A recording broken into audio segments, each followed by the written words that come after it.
Welcome back to the Neurodiverse Voices podcast, and hello, season 4. I'm your host, Andreia Costa, and I'm so grateful to have you on that side. Over the past 3 seasons, we've shared honest, powerful, real stories from neurodivergent people, their families, educators, and mental health researchers. And together, we've been part of a growing movement towards understanding, acceptance, and embracing difference. This season, we are going even deeper. We will be exploring late diagnosis, masking burnout, menopause, mental health, and how neurodivergence intersects with identity, culture, and lived experience. You'll hear from creative minds, parents, and most importantly, from neurodivergent people themselves in all their complexity and brilliance. So whether you've been with us from the very beginning or this is your first time listening or watching, welcome. This space is for you. Let's begin season 4 of the Neurodiverse Voices podcast.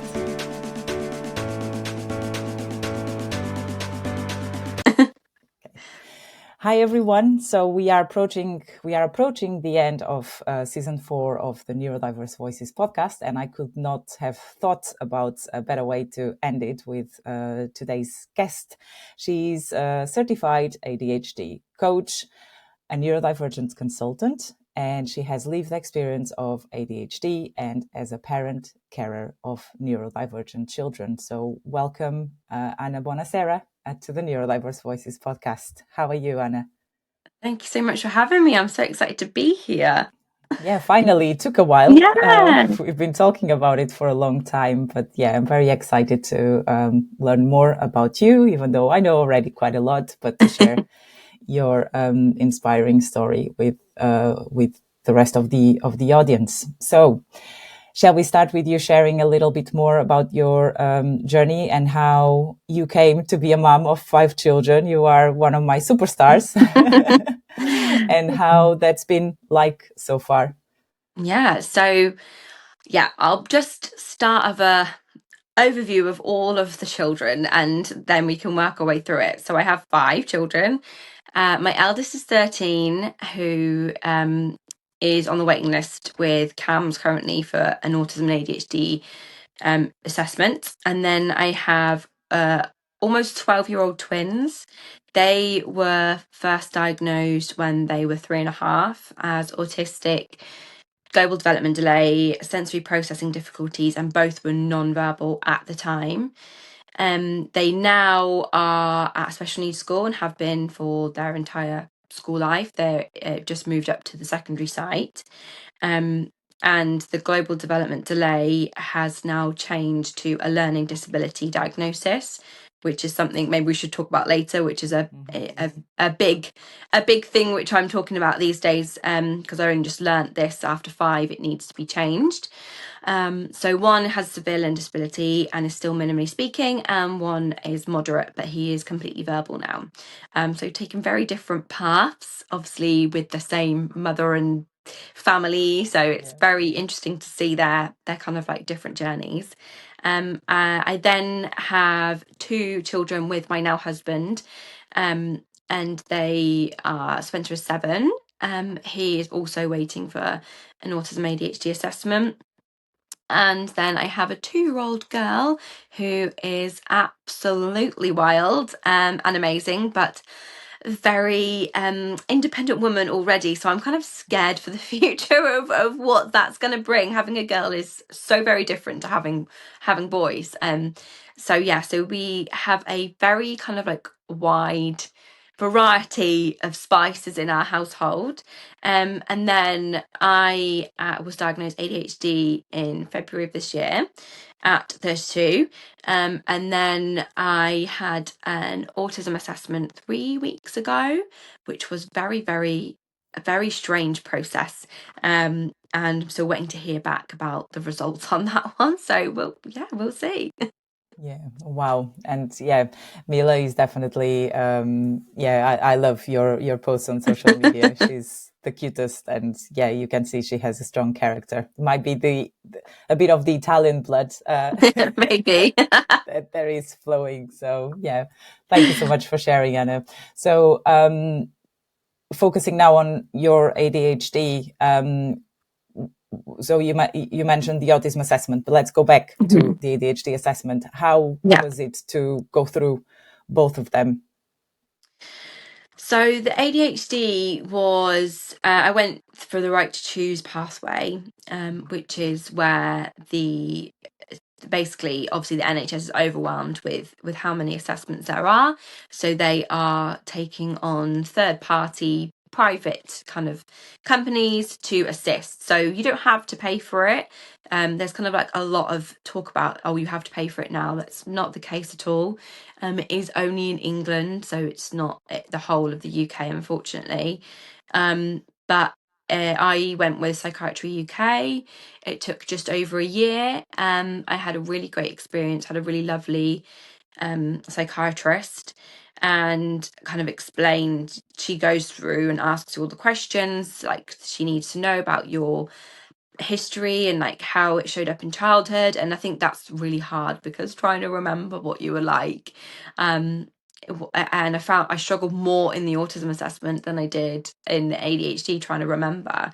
But there are certain things that kind of stick out for me that I kind of realized were not just like Anna quirks, but they were actually, about being neurodivergent, and discussing that. And I'd kind of come to the idea of finding I was ADHD through my eldest, actually, because when he was assessed with CAMS, like the initial assessment, they said he scored high for autism and anxiety, which I wasn't surprised at all. I'd always seen those, but then she said ADHD, and I was like, ADHD? What? Like, he is not ADHD. He's so quiet. He's so this, so that, like, just not the stereotypical bouncing off the walls kind of ADHD that you see. And then when I started to learn what ADHD actually was like, not just the hyperactive profile, but the inattentive, I was like, oh my gosh, that's me, and he is me, and we're the same. Like, we are all so internal, such a like the kind of like the fawn, like, rather than the flight or freeze, we are the fawn. We kind of just do as we're told, because we don't want to, have that confrontation. So that kind of was the start of my ADHD journey, was through finding out him. And a lot of people talk about the inattentive side being in women, and I'm really like a strong like believer of like, no, this is, we need to see this as not just a female thing. Yeah, it's great that we've noticed that it is in females, but it happens with males too, like, and we're a perfect example of that. So I literally, obviously at this point, I think he was 10 or 9 or 10, and he's 13 now. So we lived kind of like about autism. Everything was about autism in our house, because the twins were diagnosed when they were so young. We I don't have any qualifications in autism, and actually tried to do one once, but my ADHD brain could not focus with the material this certain company had given me, and I couldn't deal with it. So that's something to come from in the future, when a company who actually is ADHD friendly comes up with a course. But we have all the lived experience, and I've been on all the parenting courses from people who've, they put you on. So I knew nothing about ADHD, and it just became my hyper focus on my special interest. And so I knew a really great lady called Kim, who had put together some courses, and I just was like, she's ADHD, she knows how to teach about ADHD to ADHDers. And so I did literally 3 courses, like almost back to back, within like 2 years, to complete my ADHD practitioner, ADHD coaching, and ADHD advance. And the first point of call I wanted to do that was because I wanted to help my kids, because also Spencer, at this time, he was 5, and he was going through a really tough mental health time, to the point where I had a 5-year-old who was self-harming at home and at school, saying he didn't want to be here anymore. And school had said that they just thought he was ADHD. And in my mind, I was like, okay, well, I don't know nothing about ADHD. So it was kind of like threw myself into that, almost like felt like I had to become a professional to be able to help him, because there was no help available. Like, it was, here's a leaflet, we think he's ADHD autistic, here you go. But no kind of like, no one kind of knew how to deal with him. So I felt like I almost had to become the professional to be able to help my own children, which is absolute madness when you think about it like that. But and then that's obviously now I kind of use what I've learned to help other parents, because I don't want other parents to feel like that. Yeah, and I'm very much in awe of you and other parents that, you know, go through this experience and kind of have this drive to learn more and to become experts in their children, which, you know, you never become a full expert, but it's amazing to see. So you mentioned that you don't, it was quite hard going through the assessments and remembering things from your childhood, but is there any example of an early sign that you might have missed throughout the years when you were a child? And did you wish you had been assessed and diagnosed earlier? So when I was younger, they thought I was dyslexic. And I did this, I remember going and doing this test for dyslexia. And I think even still back like then when I was younger, dyslexia still wasn't as well known. I think still misunderstood now. But I passed the test. So they were like, there's something, but it's not dyslexia. And that was the end of that. And like, I don't blame my parents at all, because, you know, they're great, and they obviously they didn't know either. Like, of course, like, if the world didn't know, how were they expected to know? And I was kind of one of those, like, very much like my eldest, like, I was quiet, I did as I was told, I just got on with it, I nodded along, and everyone thought I knew what I was doing, and half the time I was just like making it up as I go along, or like, you know, the constant like thinking of like when you have to ask someone to repeat something again and again and your brain just cannot process what they're saying. That's a lot of what I see, and that's a lot of what I try to advocate now for my 13-year-old, because he's getting all these, you know, he's in his second year of secondary school now, and it's been a really big transition, and socially he's really struggled. And it's lucky that he has now found like quite a good few friends, but he's not like the typical likes to play football, likes to, you know, do this. He likes anime and Dragon Ball Z, and it's like quite niche. So he's lucky he has found friends who don't necessarily have those interests, but he still does have things in common with, and he has found a really great friend now who does also have those interests, which I absolutely love for him. But he's the kid who gets an email back and says, Nathaniel is doing so well in food tech, and I'm really impressed with him. And he has food tech practical on a Tuesday, and from Saturday night he has got mad anxiety, like to the point where he's almost feeling like he's going to physically puke because he struggles so much with food tech. But I'm getting an email back saying how amazing he's doing. So I know, and I made a point of saying, I thank you so much for this email, but this is not how it comes across from at home, and I don't know how he presents at school, but this is what he's struggling with. And I think obviously secondary school in particular, it's really hard because you've got a teacher for every different subject, and of course they've got so many students, they're not going to have time to know each child's individual needs. But he is on the SEN register, and that should be taken into account. And I just think if I can just put a little, you know, note into their brain that says actually he might look okay on the outside, but he's masking, and underneath he's struggling. Whereas obviously I didn't have that knowledge, or my parents didn't have that knowledge back when I was at school. Like I didn't. So when I got to A levels, they predicted what I was going to get on my A levels in my year 6 SATs. So I was now like 16, almost 17, and they were predicting what I was going to get for A levels on what I did in year 6, which is what, 9, 10. And I then was predicted DDE. because I really struggled with SATs and I didn't have like proper support in place or knowledge, and that was so disheartening. And I remember like leaving that initial kind of meeting with my mum just feeling like, brilliant, like I'd done all right on my GCSEs, I'd done pretty good, but yeah, it just was so disheartening. And I did go on to finish my A levels, and I got A star BC, so I did so much better than I ever did. And obviously I think with A levels as well, because you've like gone down, so you actually are focusing on your special interests, and when it's something you're actually interested in, you actually understand more, you work harder. So I did so much better than I thought, and I was so much more capable of than I was when I was in year 6, because of I guess a bit understanding more how I work and stuff.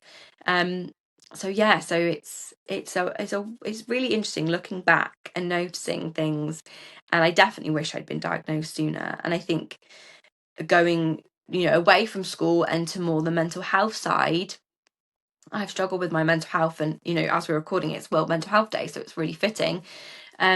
I, as a parent carer, my mental health has probably been at its worst because of not the challenges. I love my children to the end of the earth, but the challenges that you are faced when you have a child who isn't developing as their neurotypical peers, and the struggles you face that are just, you would never have imagined going through as a parent, left me with like severely badly mental health. And it took me 7 attempts to pick up the phone, or like stay on the phone, to make an appointment with the doctor, because when you have to wait for like your 10th in the queue or whatever, I just ended up putting the phone down and like just not dealing with it. So on the 7th attempt, I stayed on the phone. I booked a call, I booked a face-to-face appointment. I went to that appointment, and they said to me I either needed to take medication or self-refer myself on the phone to talking therapies or whatever it's called. I can't remember now. And I remember leaving just thinking, oh, and that's definitely part of my neurodivergence, is I hate speaking on the phone. Like, I could do this easy, like me and you, like chatting over video call, or I can do a video and TikToks and lives, but trying to speak to someone on the phone, it absolutely just struggles on the struggle bus. So I managed to find a hack, and you could actually put a referral through online for them to call you, which I found easier than picking up the phone. And so after spilling my guts of like how I was struggling, and we were going for a really hard time with sleep with our twins, we'd gone from like them struggling to go to sleep to finally having melatonin, and them then waking up early. And now when I say early, I don't mean like 5 o'clock, 4 o'clock. I mean 2 a.m, 1 a.m. Sometimes my head would literally hit the pillow at 11 o'clock and they'd be up. And that was it. They'd be up from 11 till 7 the next night. And they wouldn't just sit and watch a movie. They would be bouncing off the walls, pulling out every single toy, destroying the house, destroying each other. And that really took the massive effect on my mental health. And when I was explaining this, the lady was like, okay, I'm going to have to go talk to my manager and get back to you. And when she eventually did call me back, she basically said to me, my low moods and anxieties were normal due to the circumstance that I was in. So because I'm a parent carer, because I have children who have challenges and struggles, I didn't just, to me, they were saying I didn't deserve the help. And when you're already down, that's like a massive kick in the teeth, a kick to the stomach. And I just literally hung up on her. I didn't even finish the conversation, and I just cried and cried. And the next day I probably had the worst breakdown I've ever had. I scared myself, I scared my husband, and I just thought, no one's coming to help me. And I'm really lucky, I've got such a great support network. But even with that help, I was still struggling. And that was the moment for me that just thought, no one else is coming to help me. And it's taken a long time to get to where I am. and I'm still not perfect, definitely not. But yeah, it's been one of those journeys where I've had to be, like I said before, I've had to learn to be the professional to help myself, and that should not be the case. But that's why I'm really passionate now about trying to help other families who are in our situation that we were in. Yeah, I'm very sorry to hear that you went through all of that. But yeah, and it's good to see that you managed to pick yourself up by yourself with your support network. Sadly, not with the professional help. And yeah, thank you for sharing all of that, because that's quite personal. So I really appreciate it. So raising 5 neurodivergent children is, yep, it's a full house. Can you share what a typical day in the house looks like?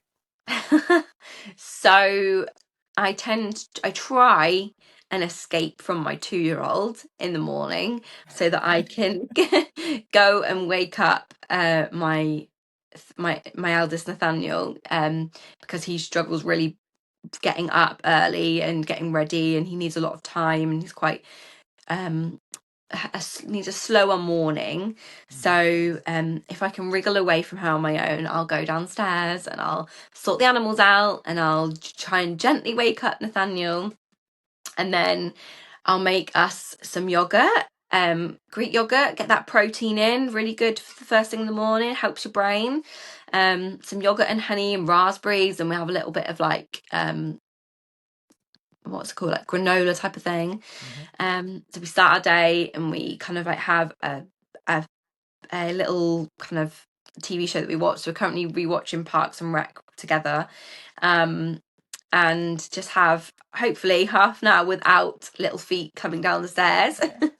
And then I'll wake. Oh well, not wake. They're probably normally awake already, but get up the twins, and then I'll do their breakfasts. And Spencer will come downstairs, and if Mila's not there already, she will too. And then it's like it's crazy. The mornings are crazy, trying to get everyone's breakfast, everyone's lunch boxes and bags ready and ready for school. Sometimes I have to support the twins and getting changed, because they are physically capable now, but sometimes I think they just need that little extra help. Otherwise they will just walk around the house naked, and that's not great when you've got a bus coming at 8:10. So yeah, we do sometimes have big meltdowns about showering as well with Luca. It can be quite a hard transition. At the minute we're doing okay, we're not doing too badly in the mornings, and I'm trying to do a lot more in the evenings to prepare for the next day, because I just obviously have a lot on my plate. I'm lucky because my husband works shifts, so he's 4 on 4 off. So some days he will be there helping, and some days he's at work. He leaves at 6, so some days he leaves before we're even up. But yeah, Nathaniel leaves for the bus about 8, and then the twins get the bus at 8:10, and then I have to get Mila and Spencer to school. Mila sometimes has preschool or childminder for about 9:15. And then depending what day it is, if Mila's not with me, then I'll do work for the day. And I try and go swimming, so have a little bit of me time. So that's something that I've been really trying to prioritize, because I love swimming, I love being in the water. So that's something I've been trying to prioritize since September. And then after school is pick up, and a very swiftly coming home, because the bus gets back. Like our mainstream school for Spencer decided to push their timings up by 15 minutes, so they now finish 15 minutes later, so which means it's very tight getting home for the bus for the twins. But we mostly just make it, or they just meet them as they're there, and then we just kind of chill after school as much as we can. I just let them decompress and do whatever they want. Sometimes we'll play out the front with friends, and then we'll have dinner, and then bedtime again is like chaos. It's like, I always call it like what's called like rush hour traffic in our house, is like getting ready for school and getting ready for bed. So we do the whole bedtime routines, and hopefully Mila's not had much of a nap, otherwise she's up till God knows what hour. And then if I haven't eaten with the kids, I'll eat with Jordan once he's home from work. And then just basically melt on the sofa pretty much most days. But I'm trying, like, I really struggled with doing like an evening routine for me. And it actually took my house the idea of my house almost burning down to actually shift my change pattern. Have you ever heard like your why must make you cry? I feel like with ADHD brains, your why has to actually make you feel like you're going to die. Yep. Because otherwise you have no motivation to do it. So yeah, I always used to put the dishwasher on at night time, and then I came down once in the morning and it was just like making this noise, and basically the water had got blocked, and all night it had been making that noise. So I was like, oh my God, what if it started a fire? We'd have all died in our sleep. And it literally was the motivation I needed to start putting the dishwasher on earlier, which meant then I had was doing other jobs, like get the bags ready, and it made my morning so much smoother. So I always ask myself this, or I try to remember to ask myself this question, like, what would future Anna thank you for? So I try and be in that moment and think I will feel so much better if I have done the bags, and because I can't control how my children are going to be emotionally in the morning. We could have those challenges, but if I've taken a few jobs away from my load, my stress levels are going to be further down, and I'm going to have more capacity to be patient with them and be that safe space they need. And doing that in the evening definitely makes it easier on our morning routine. Yeah, it sounds very, very busy, but it's lovely to see the way you speak about it with so much joy and enthusiasm as well. And I think that's very, very lovely and very proving how much you love your children. So yeah. So what have been some of the biggest challenges and joys, so one side and the other, of parenting a neurodivergent family?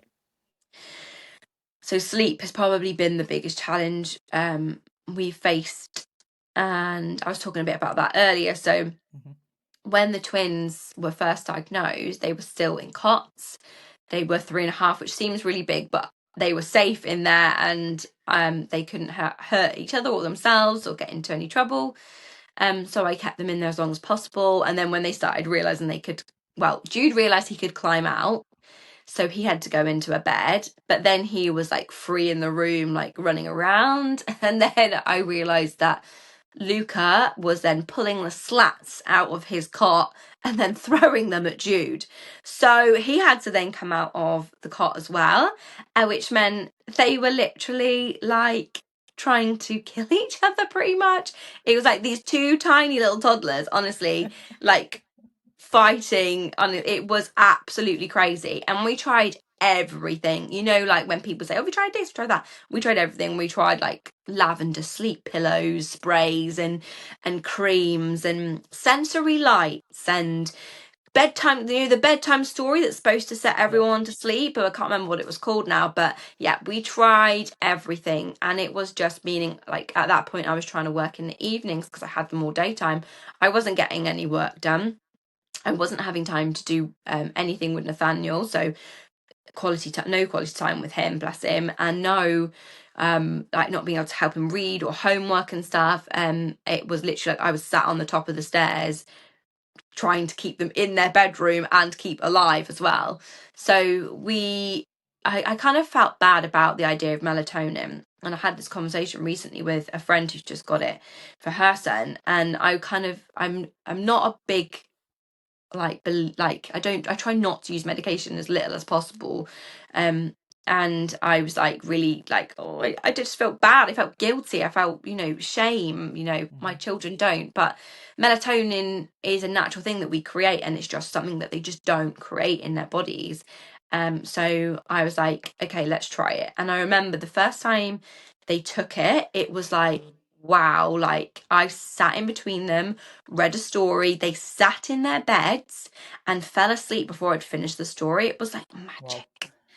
Wow. And then the horror show started. because instead of all those behaviors they were doing in the evening, they were then doing them in the middle of the night, like I was saying earlier, like literally. And it wasn't just like once a week, it would be like 3-4 times a week. They were literally up anywhere from 4 a.m. till to 11 p.m. So it just took its toll. And one night we had a stair gate on their door, but they still managed to climb it. One night I obviously was so sleep deprived that I slept through them. Normally I was like on the edge, like as soon as I heard noise I was like like waking up in a sweat. But I obviously didn't hear them, and they managed to make their way downstairs, and I came down, obviously I don't know how long later, so obviously it was they were a danger to themselves. I came down and they had pulled out every single toy box, every single book, every single DVD on our shelves, and you couldn't see the floor. It was like a sea. And I literally, like, I just remember just being like, just crying and just being like, oh my God. So yeah, we explored every option possible. We managed to get an occupational therapist. Luca actually started a fire, which helped us a little bit in a way. Not in the nighttime. We were actually awake. He was in the kitchen, and he turned the hob on. So I always turn the cooker off at the switch now. That's never allowed on. So we had an occupational therapist, and they tried to think of different ways. Like the council wouldn't separate the room because of how the layout was. They wouldn't build on the side, even though there's the disability facility grant and that is an option, but they wouldn't do it. There were no other houses that we could have to separate them. And the last option was to have the safe space beds. Now, if you don't know what safe space bed are, definitely go and look them up because they are incredible. And there are other companies who do them as well, but they're the one that we use. And we were like I think we were the first, I don't know if we're the only anymore, but we were the first people in the UK to have 2 beds in one room. And they have been a lifesaver. So they're basically like really, I don't know how to describe them. They're like really sturdy built big like tents, I guess you could call them, but they're like rectangle. And you can zip them up and they are in there, they are safe, they can't get out and hurt themselves or anyone else. And that pretty much changed our life, and we're really lucky that we got them in February 2020. So obviously the next month we went into lockdown. So lockdown, the beginning of lockdown was actually quite nice for us because we were getting to sleep. So it didn't seem as bad, because if it had been the opposite and we hadn't got the beds, I think I'd have probably ended up in a mental institution in lockdown. But luckily we did. And yeah, that has been a massive game changer. They still had spells where they would wake up in the morning quite early, but because they're safe, I would get them out, sort them out, get them to the toilet and stuff, or change their nappy at that time, and then put them back in with their tablet, and then I could actually have a few more hours sleep. So it really changed our lives. So that was a massive issue that actually was resolved, and we still have the beds to this day. I don't know how much longer they'll last now, they're getting older, but that'll be another challenge when we come to it. The joys, there are so many. I think especially when you have children who are like Jude and Luca and mentally they're a lot younger for their age, you get the good bits of being younger as well. So like how magical Christmas is. Like I know obviously a lot of neurodivergent families struggle with Christmas, but for us, like they love Christmas and they love that kind of like magicalness, and we do it in our own way. We don't necessarily go out to big like events and stuff anymore because they find that quite overwhelming. But just the joy that they see in kind of that time of year is definitely one of my favorite things. And just generally, like I love the fact that we all love watching Disney movies still, and I'm a big Disney lover, and we're actually planning to go to Disney next year, which I'm really excited, a little bit anxious. It's going to take a lot of planning, But Luca especially, so he's minimally speaking, and probably the mental age of a 3-year-old, but he still loves Toy Story. He's like my little Woody. He goes to the riding for the disabled, and it's like he's a real life sheriff. I think that's what he thinks in his mind. He is Woody. So seeing that, yeah, the little wins that for some families maybe don't exist, or they kind of like disappear as they get older. I love that we kind of get to keep hold of that, like magic, childhood magic. Yeah, for longer, and all the small wins mean the world to us. And that's very important to say. Yeah, we are Disney fans here at home as well. Melody just loves it. I can't say a specific movie at the moment because, well, she's actually on Wicked and the Wizard of Oz mode, so not Disney, but yeah, she likes everything. Inside Out being one of her favorites. Oh yeah. I'm pretty sure that she doesn't understand much about emotions yet, but at least she has the foundation, and when we finally have the opportunity to have the conversation, then at least she will have a bit of an understanding there. Okay, so they are all different. How do you feel like they inspire one another through their neurodivergence journey?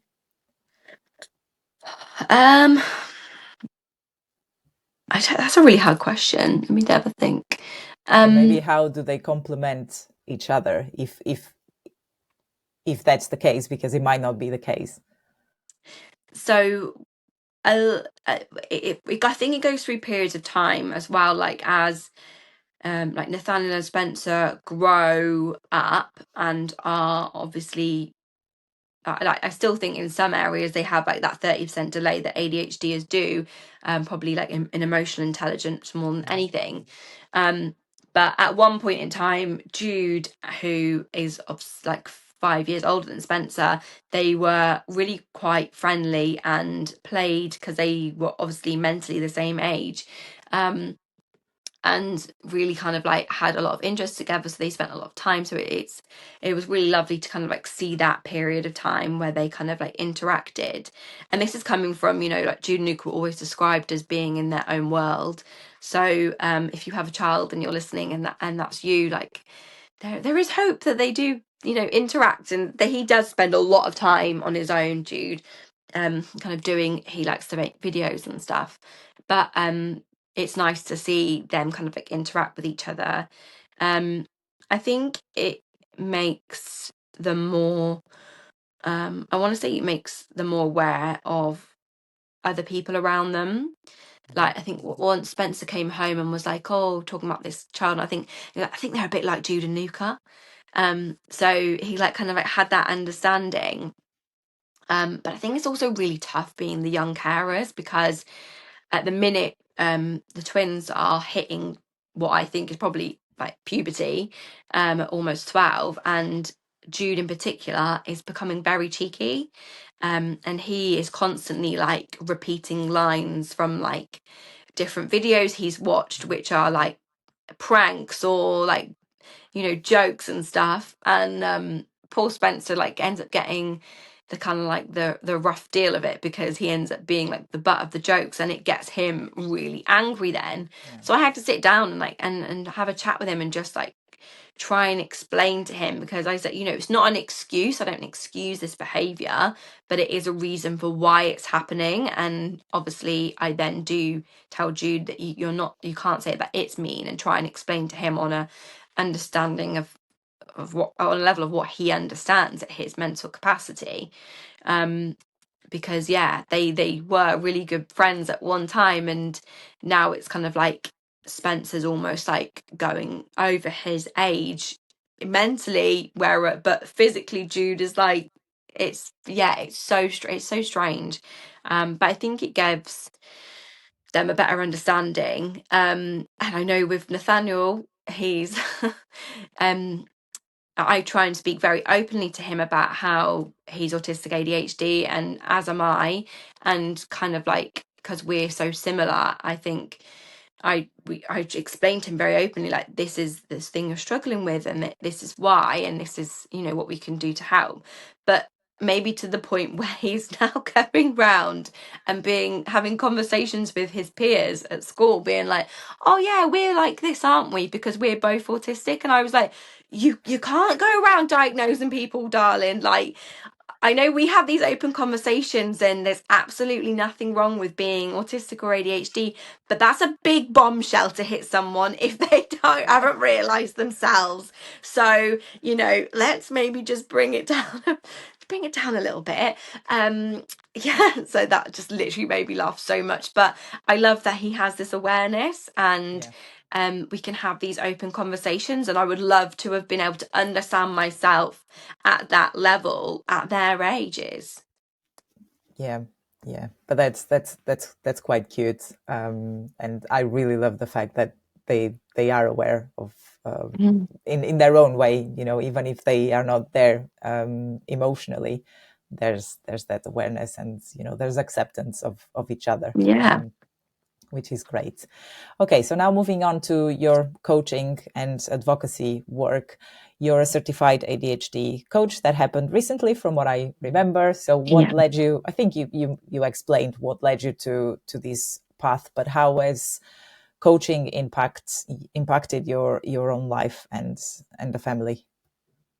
Yeah, coaching has definitely helped me. And I think a lot of the thing with my ADHD is that it's the accountability that I need. It's like, I have all these ideas, I have all these things that I want to put in place, but it's making sure they're executed. And I think that's a big thing, whether I'm working with a parent or like within the family kind of aspect, or a parent who is trying to, you know, set up their own business or do work.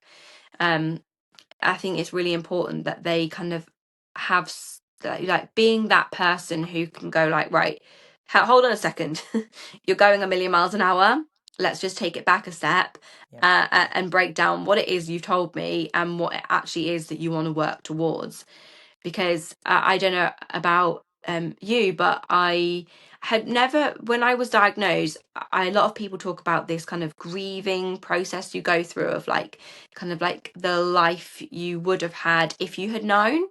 And although I'm really aware of it, I never kind of felt sad about it, because it, you know, although it impacted me, it wasn't like a massive impact. And then I was doing some decluttering, because that's another thing with ADHD. I'm a bit of a hoarder. And I was going through like my under the stairs cupboard, and I had boxes and boxes and boxes of notebooks. And within these notebooks were a few pages of amazing, brilliant ideas from different stages of my life, from like 7-year-olds writing poems, or like 12-year-olds writing movies, or 21-year-olds writing, you know, business plans, to never having executed any of those ideas. And that made me sad. That really made me sad, because if I had known about my ADHD and how my brain worked back then, I might have, you know, there might be $1 million idea in there. And that's what I think is really sad, is that we are so creative and we have so many ideas, but it's being able to see it through to the end in a way that we're not going to burn out as well, because I've also done that. Seen it through to the end but burnt out, and then never gone back to it because I'm traumatized by all the work I did. So I think coaching has helped me in that aspect, as being coached myself and then being able to put that into practice with clients I have. Yeah, and I absolutely relate with that. I don't know about the grief side of things, because I'm still waiting for my assessment. So I'll let you know, hopefully in a few months. Yeah. But yeah, I'm the same. I don't have those in here. They are somewhere in Portugal in my dad's, one of my dad's garages. But yeah, I even wrote a book once. When I was 16 or 17, like Amazing. I probably had a massive crush on a boy or something, and then that inspired me to write a book back then. I love that. So yeah, our brains are very busy, but they can be amazing as well. And it's great that we can put at least some of that into practice, if we know how to do it, with some guidance from coaching. And for those parents who are at the beginning of their journeys, what advice would you give to them? So I've created a free PDF called the Parent Care Roadmap, and it is literally got everything I wish I had known back when I had discovered the twins were kind of on a different journey. Because when we were kind of going through this process, no one ever said they could be autistic.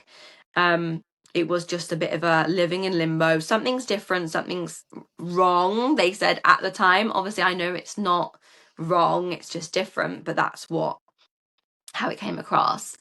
So I would definitely say, if we can link it somewhere, download that, because that will be so helpful. And it might be really overwhelming to a parent who's just started this journey, but it's definitely something you can dip in and out of, because it's really confusing when you're kind of put into this world. And that I feel like no one kind of, you probably get given a load of leaflets, or you get given a load of leaflets, don't you? And you probably get put on a workshop that's taught from some kind of textbook, and maybe the person is about 12 and doesn't even have any kids, let alone children who are like yours.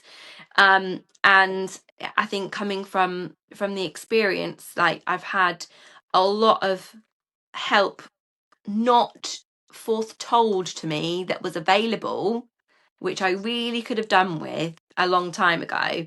And I'm still learning things now. And like, going back to the global development delay thing, last year, when we were having team around the family meetings, CAF meetings, we were asked, are you getting direct payments? And I was like, what's that? I don't know what that is. And they were like, oh, it's to have funding for the twins, so they can go out with personal assistance and you can have some respite. And we could have been having this for years and years. They're 11, and they were like, oh, but first you need to have your global development delay diagnosis changed to a learning disability diagnosis. I was like, what? And then when I did research on the NHS website, it literally says, like, after 5 years old, it's not considered global development delay, it's considered a learning disability. And it's been a big passion that I've talked about a lot online, and I've heard from a lot of families who don't know this, but also a lot of families who are going from their child being under pediatrics or under CAMS, so they're moving into adulthood without this diagnosis, and being hit by big barriers of not being able to get access to the help they deserved, even though everyone can see this child or this young adult has a learning disability, but no one can give the diagnosis because he's an adult now. And I just think it's actually, I'm trying to think of the right word to use. It's just cruel. It's cruel, because the family, if you don't know, you don't know. Of course You'd not. think that these professionals would be the ones to inform the parents. And sometimes I think, like, do these professionals even know? Do they even know what they're doing sometimes? It just seems all very confusing and a very odd system. So yes, if you have a child, please, I urge you, there are lots of different routes. It depends where you are and who you're under, but I would, first point of call is to go back to whoever diagnosed your child. If you are discharged from them, then you're probably, unfortunately, going to have to go through CAMS. But there is a whole learning disability team on CAMS, who we're kind of under right now for the twins, for they're having ADHD assessments and other things. And yeah, please get the diagnosis before your child turns 18. So important. Yeah, it's all a learning journey.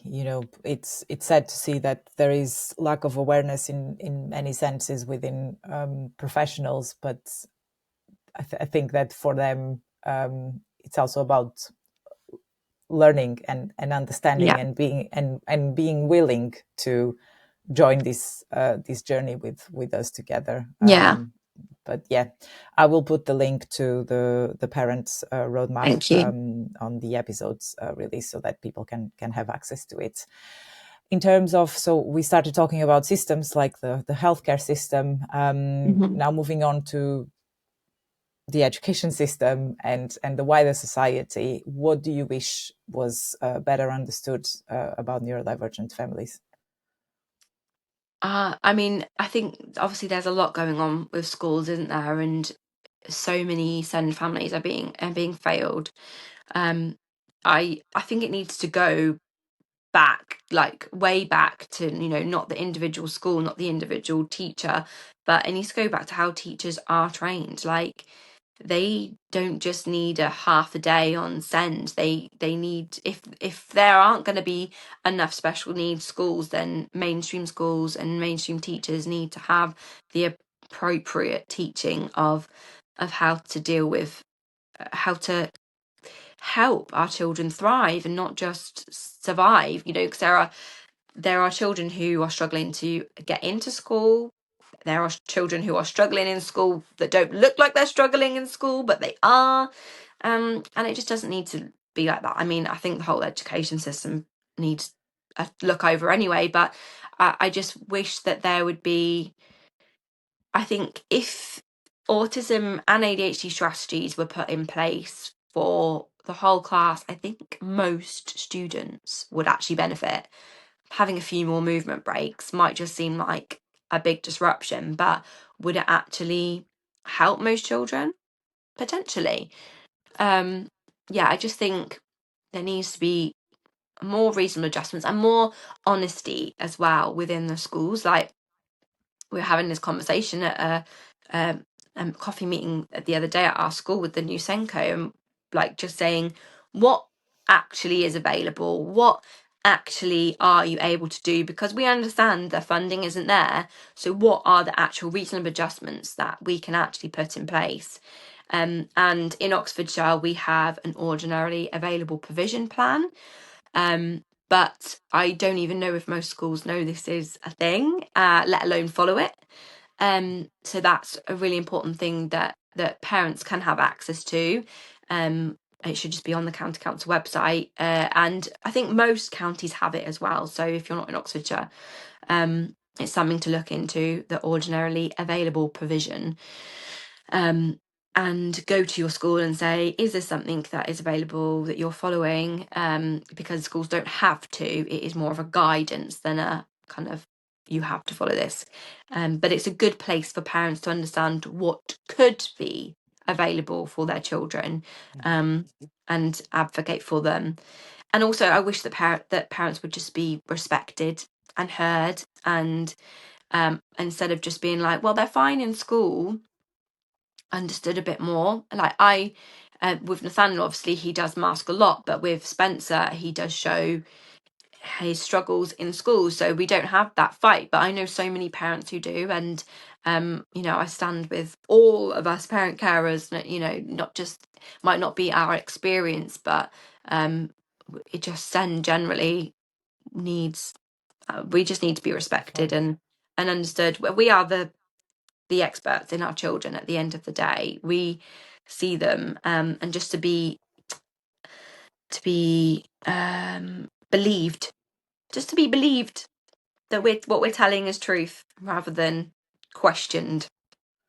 Absolutely, absolutely. But have you seen any positive changes in recent years? I definitely think there have been positive changes, like allowing like fidgets in school, understanding that they're not a toy and they are an aid to help concentration. I definitely think schools are trying to understand. We have the mental health support team in school now. So we have had sessions with them, which has been beneficial, definitely. But I think, again, with that, it's like there is no follow-up. There is no accountability. We've had these 8 weeks together, which has been really helpful. And now you just have to go and remember everything you've learned from a very small amount of time that you've had each week, and implement it forever. So I think that is a tough thing, and I know obviously they don't have capacity to do accountabilities or follow up, but I think that's then where it comes on people like working with families like me to be able to have that accountability and that support on a ground level. That is probably more important, and the consistency that we need. Yeah, definitely. And many of us are judged or misunderstood, and there's plenty of misconceptions around neurodivergence. So how do you handle these kind of situations? Yeah, I think it's really tough, and especially when it comes from family, which, you know, people who are close to you who don't get it. I think that's where you almost need to have really good boundaries of, this is how it works in our family. Like, we do things differently. Like, we don't all sit at the dinner table for tea. That's not by choice. If I could have all my kids around the dinner table, I would absolutely love that. Like, but over the years, it's just become something that doesn't work. And why have a war at dinner time when we can all actually eat peacefully if, like, the twins have tables in their rooms now? And I sit at the table as much as I can with the other three, but it's like little things like that, like understanding that your family works differently. It's almost like you have to throw out the parenting books, forget about what other people are doing, and you just have to do what works for your family, because you're always going to be judged because they aren't walking in your shoes. And, you know, I've had it a lot when we've been out and about and we've had stares, and when there's meltdowns going on, and it used to really affect me, and I used to get so anxious about it and upset. And I think also when they're smaller and they're toddlers, it's not it was still really anxious for me, but almost like maybe it was more accepting because they looked like they were just having a tantrum, a toddler having a tantrum, whereas obviously we know it's not, it's a meltdown.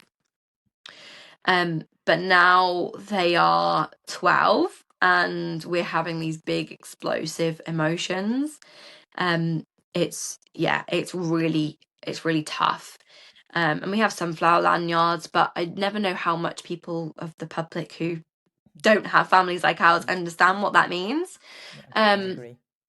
But yeah, I think because they just look like these, you know, 12-year-old kids, but actually they're not. And I think with Luca sometimes it's almost easier because he is so minimally speaking, and he makes like noises that, you know, make it sound like, oh, okay, there's, you know, he's not like your typical 12-year-old. Whereas with Jude, because he speaks fully, he could say things that are quite inappropriate. And it's like really difficult, and he's like very much testing boundaries. And it went from being cute, like walking up to a neighbor being like, can you be my girlfriend, to to saying, like, coming up with a bit more crude kind of jokes and stuff, like, no, you can't say that, that's not acceptable. And he used to wear like these massive big yellow ear defenders, which I kind of felt like was like a warning sign of like, this child's like different. But now he wears loops, so it's a bit more discreet. So I feel like it's not as much of a warning sign. And yeah, I don't want it to be taken the wrong way, bless him. Yeah, but yeah, I still think that people need to understand, you know, that there will be children who are different, and yeah, so we continue our mission of raising awareness, and, you know, even if there's no physical signs or, you know, anything that points you towards it, just be aware that some behaviors are not intentional. I think that's the key message. Yes. So what are some of the small wins or moments that keep you going on tough days? So at the moment, I'm really focused on getting Luca to communicate more. And I fought really hard for him to have an AAC device, like a communication iPad, a couple of years ago. But he was so uninterested, it really demotivated me, and I really struggled to like understand it and how I should be using it and stuff. But now he's moved into on the secondary side, the TAs have been really prompting him to use it and saying that he's using it. I'm also using like a low tech board as well, which is basically a piece of paper with symbols on it, to kind of show how he's feeling. And at school, he became dysregulated, and he managed to tell them through using the low tech board and his AAC device that he was sad because of change, and they'd moved the tables round, so they realized that that's why he was sad. And that was like a massive win. Like I was like, whoa, that was incredible. And he got a little certificate for it. But then that's really motivated me to be more like, okay, right, let's really try and use this at home. So like this weekend, I had the iPad out, and he will often come in, and although he can say words, sometimes he'll just like look at me like as if I know what he's thinking. So I'm like, right, let's get the iPad out. And he was kind of just loiters. Like he doesn't have like a really big special interest these days, which I almost find really a bit more difficult, because I don't know, he doesn't really spend all his time doing one thing. So I was like thinking of things we could do, and I knew I had some ingredients to do some cooking. So I put on the iPad, do you want to bake? And then he was like, yes. But I was like, then I encouraged him to use his hand to say, I want to bake. And he ended up saying, I want bake. So I was like, yes, brilliant, let's do it. And we modeled a couple more kind of sentences with that throughout the weekend.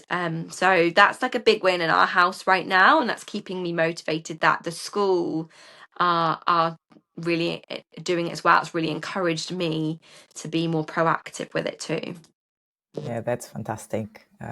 Yeah, I know the feeling. I recently had something similar with Melody. I was in school waiting for a meeting or something, and I saw her writing her name. Yeah, it wasn't perfect, but yeah. So it's these small little things that Little things make us very definitely happy and motivated. And what's next for you, both personally and professionally? So personally, I'm trying to really make our home into a place that, we don't go out loads at weekends. We have like a couple of safe parks that we go to with friends, but we're coming into winter now, so we're going to end up spending even more time at home. So I just am really focused on making our home somewhere fun and regulating to be. So yeah, that's kind of like my big focus. Like I like investing in a few things. Like we have a hot tub now, which is something to do on a day where we're home. It's just like kind of breaks up the day, and they love being in water. And just really making our home a safe, fun place to be. If we can't go out and do things, then we'll do things at home that they love. And then work wise, I'm currently running a free challenge, but I know this will come out later, so that won't apply to you. But just working more on helping families to live more in life, more harmony. That's kind of like what I kind of want to work towards. Like that's what I'm working towards with me. Like when it comes to like work for me, home life for me, socially, emotionally, just having a more of a hold on things so that it's more harmonious, because I know that there's never going to be no challenges, not especially with the lives we live with our kids, but finding more harmony and being more aware of what my triggers are, and helping other parents with their triggers and reducing their stress levels, helping their emotional regulation to then go and be the safe space that their children need them to be. So that's kind of like the work that I'm doing at the minute. So yeah, come and if that's something that resonates with you, if you're listening, then please come find me. Yeah, and again, I will link I will add all the links to your social media as well, so that people can follow. So that's great and very, very exciting. And now moving on to the you section. Who is your biggest support on your journey, Ana? So my dad was always my biggest support. Unfortunately, he died 3 years ago. So there's a bit of a hole in my life. But that's okay. But I am very lucky to have an amazing husband. I don't know what I'd do without him. And my mum. My mum is incredible. She's everyone loves Nanny. Nanny's a bit of an obsession in our house, especially since my dad died. Like she's like filled the role of two grandparents, bless her. So every Friday is Nanny's day, and if she's away on holiday, it's like all hell breaks loose. She's amazing. And I'm so lucky that I have I'm the oldest of four, and I have two step brother and sister as well. So my kids have like all these cool aunties and uncles who are like in their 20s, and they get to do cool fun things with them, and I'm really grateful for that. And I have amazing friends that I've made. I'm part of OXPCF as a parent rep, and it's great to have their support. I volunteer with two friends in a community group called Send 'em Friends, where we run family drop-ins on Thursdays during term time, and then we do like events during the holidays. So being able to have that kind of like friends who know what you're going through is really important, and to have those safe space for your children to have fun and do things that like typical families would do but is overwhelmed for your kids, but to have that opportunity for our children too in a way that works for them is amazing. And I have incredible friends from the past who just they don't know what I'm going through, but they try their best to understand and support me. So I am very lucky. I have like fingers in pies everywhere. I feel like I'm very loved, and I feel that. Yeah, it's a loving village, and it's great when it's that way, because you constantly feel supported. And you mentioned you love swimming, and you started swimming regularly since September. Is there anything else you do to treat yourself as part of your well-being? I've started having my hair done regularly, because ADHD me would never remember to book an appointment. So now I tell my lovely hairdresser that before we leave, we have to book the next one. And I've actually booked the next two appointments because coming up to Christmas, right? So I was like, right, we need to be really prepared. So I feel so proud of myself for actually being this on top of my hair, which seems really weird, but I literally think I went last year, I got it done in September, and I didn't have it done again until May. So so regularly doing that and treating myself to having nice hair is definitely something that I love, and it's just for me. Yeah, it definitely makes you feel better. I'm doing mine tomorrow actually, and I'm doing the same. Before I leave, when I pay, I'm booking the next one. Otherwise, absolutely, it's not going to happen. That's what I do with all my coaching clients as well. It's like, don't leave the coaching session until we've booked the next appointment. Otherwise, we'll just both forget. Yeah. And who is your biggest inspiration? Oh, and you might have more than one. I know this is a tricky question. That is really tricky.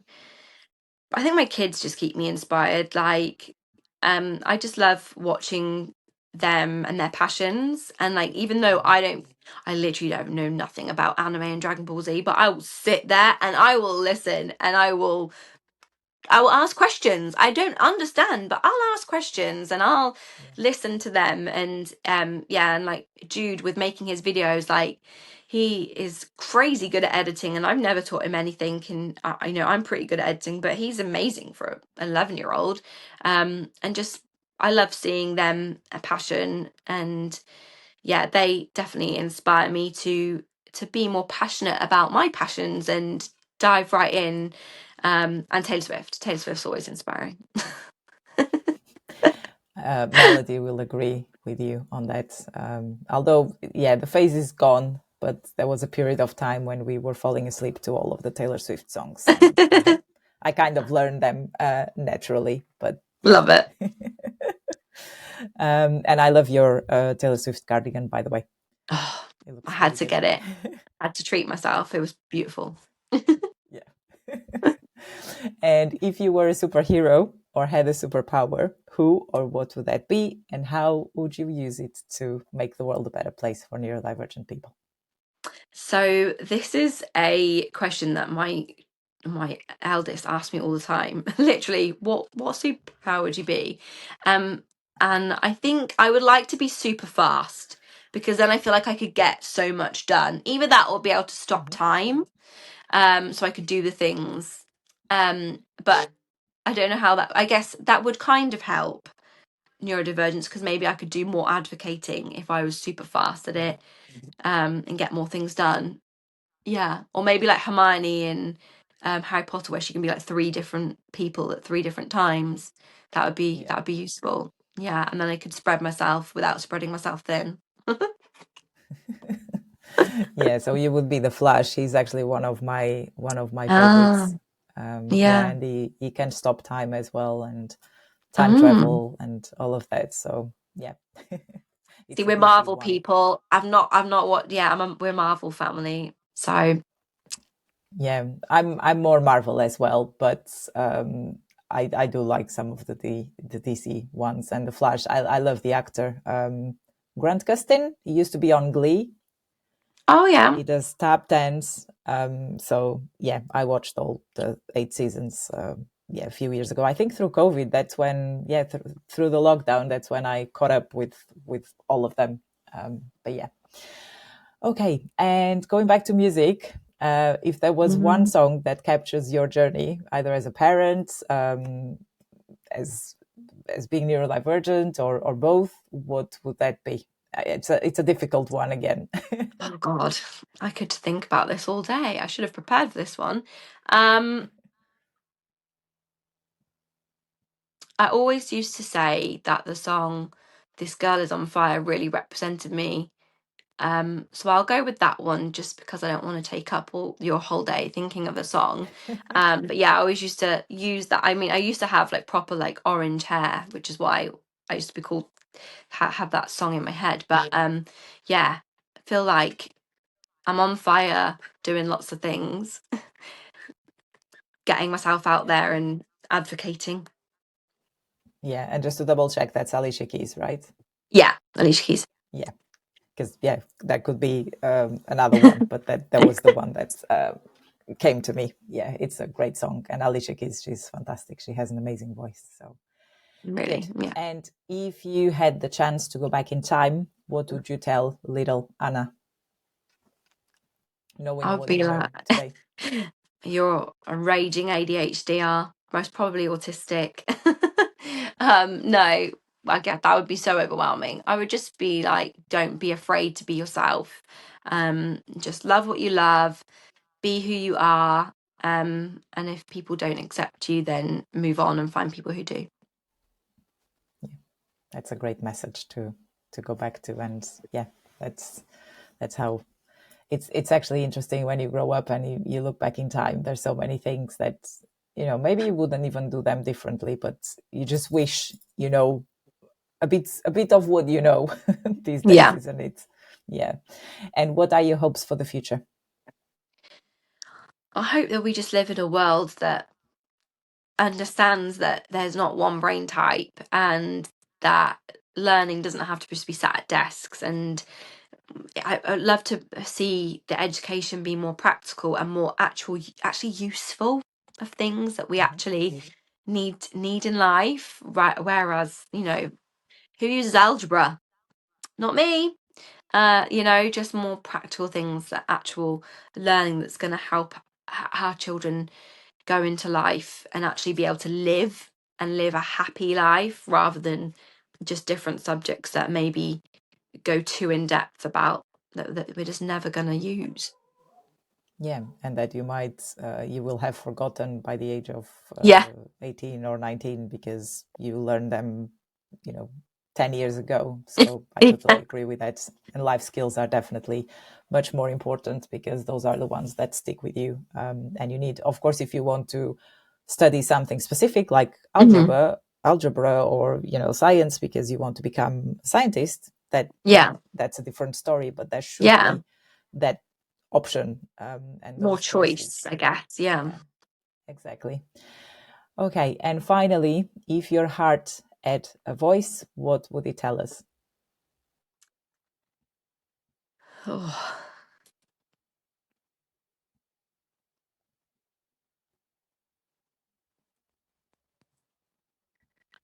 A big thing right now that has really stuck with me is that helping our children and ourselves to not to fit in, but to belong. So I guess my heart would say, find somewhere where you belong and you're not just trying to fit in. Yeah, that's a beautiful message to end with. Thank you so much, Ana. Thank you. I'm really looking forward to see you progressing as an ADHD coach. And I follow you, and I always love your content. And we'll definitely stay in touch. And is there anything else you want to share?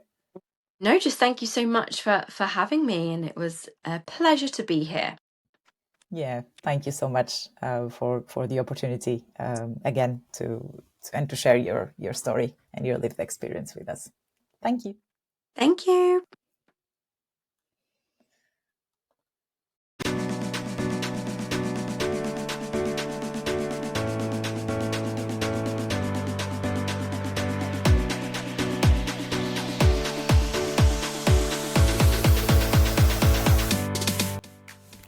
Thank you so much for listening or watching this episode of the Neurodiverse Voices podcast.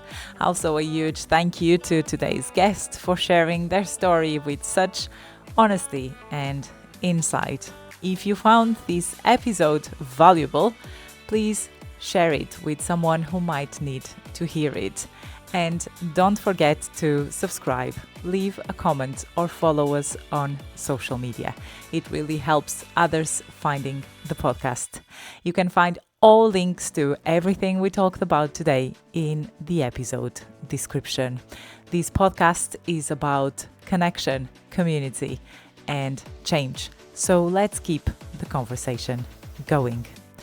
Until next time, take care, be kind to yourself, and keep embracing difference.